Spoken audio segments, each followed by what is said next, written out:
नमस्ते। हम प्रभाकर चौरसिया अपने लोगन के बीच में फिर से उपस्थित हो चुकल बनी। आज बात कल जाई दाइजो प्रथा यानी कि दहेज प्रथा। दहेज प्रथा के हटावल काहे जरूरी बा, कहाँ से शुरुआत भइल बा और हमनी के ये हटा सकत नहीं सकिना, ये परिवर्तन कर सकत नहीं सकिना, एकर सोच विचार कईल बहुत आवश्यक बा। दहेज प्रथा जौन कहनी सन कि बेटी पक्ष से जौन दुल्हा के देवल जाला नगदी और जिनसी जौन भी रूप में बेटी के पक्ष ओर से आवता उस सब दहेज बोलेला।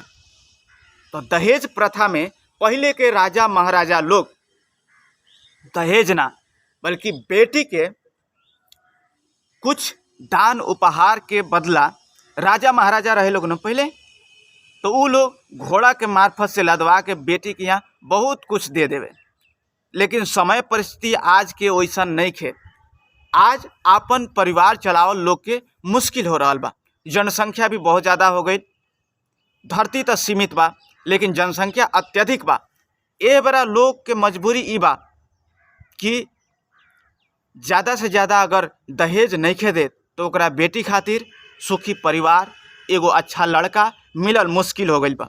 और अच्छा घर परिवार खोजे खातिर, अच्छा लड़का खोजे खातिर ओकरा बहुत ज़्यादा पैसा के जरूरत पड़ता, बहुत ज़्यादा ओकरा धन संपत्ति के जरूरत पड़ता, तब जाके ओकर बेटी कहीं ओकरा लायक बेटा खोजे सके। अगर नहीं के खोजे सकत, अपने के बेटी के पास में बहुत गुण बा, गुणवती बा, सब कुछ बा, लेकिन अगर अपने के पास पैसा नहीं खे, दहेज देवे के औकात नहीं खे, तो अपने के बेटी के मजबूरन गरीब घर में जाए के पड़ी, मजबूरन कैसनो लड़का से विवाह कर देवेला बाप मतारी मजबूर बा। और ओकर मजबूरी के कारण ई नहीं खे कि जबरदस्ती बेटी के कहीं ले जाके फंसावे के चाहता ना।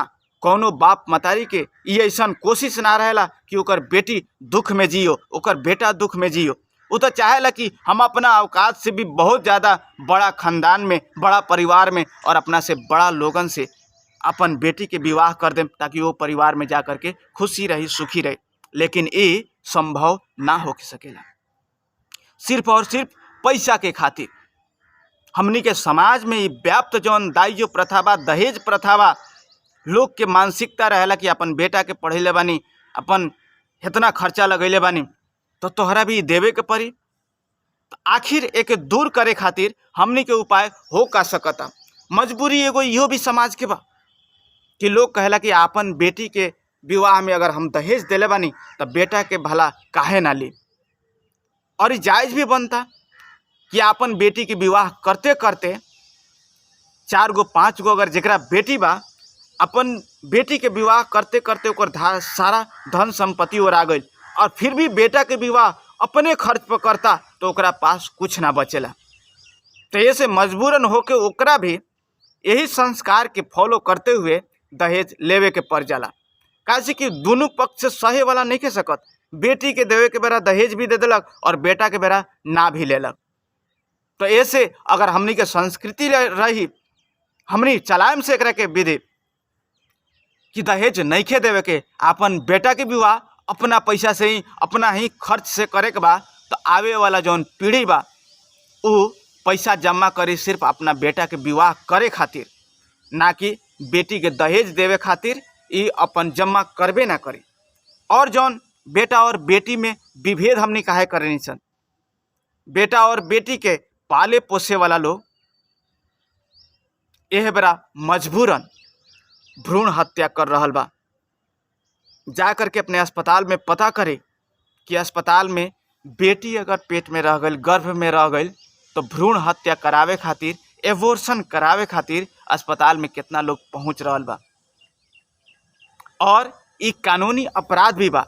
ऐसे बहुत डॉक्टर्स ये छुपावे के कोशिश कर रहा, लोग ना बताई, लेकिन फिर भी सरकारी आंकड़ा तो ना पता लगे सकी। लेकिन रियलिटी ये बा कि अगर बेटी गर्भ में रह गई तो ओकरा के मारे खातिर मजबूर बा। और ओकर कारण बा दहेज प्रथा।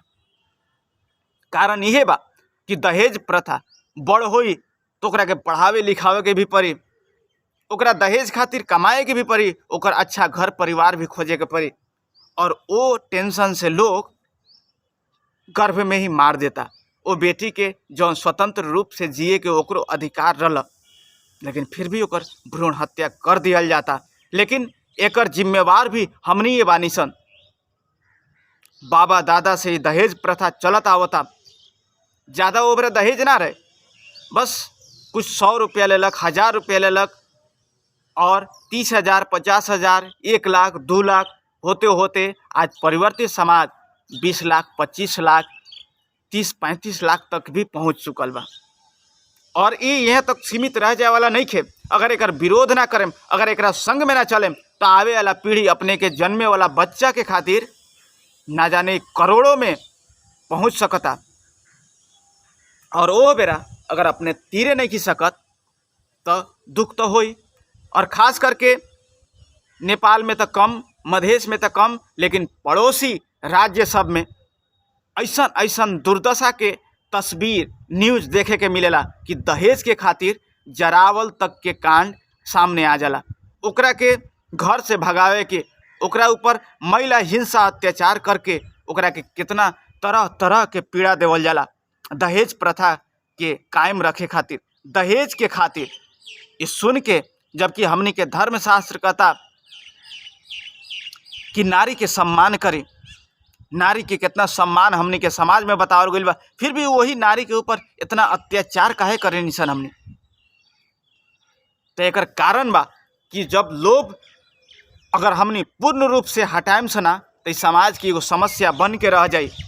लोग कमाला खाला और यही में सोचते रह जाला कि हाँ बेटी के, अब बेटी जन्म गई तो ओकरा खातिर चिंता बढ़ जाला कि कमाए के पड़ी, ओकरा खातिर कुछ करे के पड़ी। तो दहेज प्रथा अगर अपने भी हटावे के चाहता नहीं, अगर अपने के भी खराब लागता, तो का ये प्रति समाज के जागरूक कैले बनी। हाँ, खुशी खुशी से मानता नहीं, मिलता देता वहाँ तक तो ठीक बा, कोनो टर्चर नहीं है।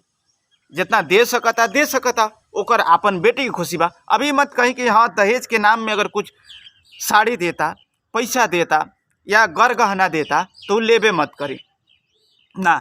उपहार स्वरूप बेटी के अपन नैहर पक्ष से, माइती पक्ष से अगर कुछ मिलता, उपहार स्वरूप देता, तो लेवे में कोनो दिक्कत नहीं है। हाँ, खुशी खुशी से के ना चाहेला अपन बेटी के हम बहुत कुछ दी, लेकिन बस वो खुशी उहें तक रहे दी।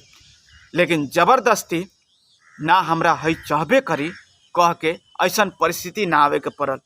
अगर ये हमनी संस्कार के विकसित करता नहीं सन, तो बिहान भैया वो अपने आप, जैसे कहल गया ना, राजा महाराजा पहले खुशी खुशी से ओबरा दहेज मांगल ना चल जाते रहे, खुशी खुशी से अपन बेटी खातिर, काहे कि जौना बेटी के पालता पोसता ओकर भी तो कुछ ओकर हक अधिकार बा।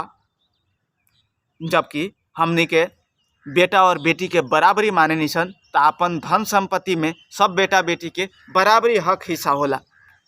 लेकिन जब बेटी के विदा करता तो वो अपना खुशी खुशी से बहुत कुछ दी।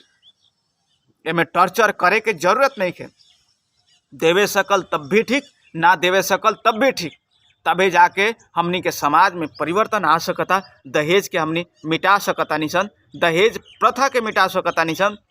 और पूर्ण रूप से एक मिटावे खातिर हमनी के कार्यरत बहुत न्यूज मीडिया लोग, बाल बालिका के मार्फत भी, महिला लोग के भी इकट्ठा करके, बाल क्लब के मार्फत से, युवा क्लब के मार्फत से हमनी भी बचपन में बहुत प्रयास करनी सन। लेकिन इस समाज के लोग कहे खातिर बहुत आवेला। अपन जब बेटी के विवाह करे को हो, अपन बेटी पक्ष बन के आओ, तो ओ बेरा दहेज प्रथा हटावे खातिर बहुत ज़्यादा ओकरा अंदर जोश और जागृति आ जाला, ताकि ये हटावे के पड़ल। लेकिन वह बात जब अपन बेटा के करे को हो, अपन भतीजा के करे को हो, अपन भांजा के करे को हो, या बेटा पक्ष अपना घर के हो, तभी दहेज प्रथा वाला बात, विरोध करे वाला बात सब भुला जाला। काहे से कि चाहेला कि अगर हम विरोध करता नहीं तो हमरा एक जवाब देवे के पड़ी, हमरा स्वयं कोनो लड़की से विवाह करे के पड़ी। कोनो लड़की से काहे विवाह करी? अगर दहेज ओकरा लेही के नहीं के तो योग्य अपन खोज के लड़की से विवाह करी। ओकरा गुण कर्म और स्वभाव के योग्य के अगर व्यक्ति मिलता तो ओकरा से विवाह करी। हाँ, एक और बात की जाति प्रथा के बात हम बता दें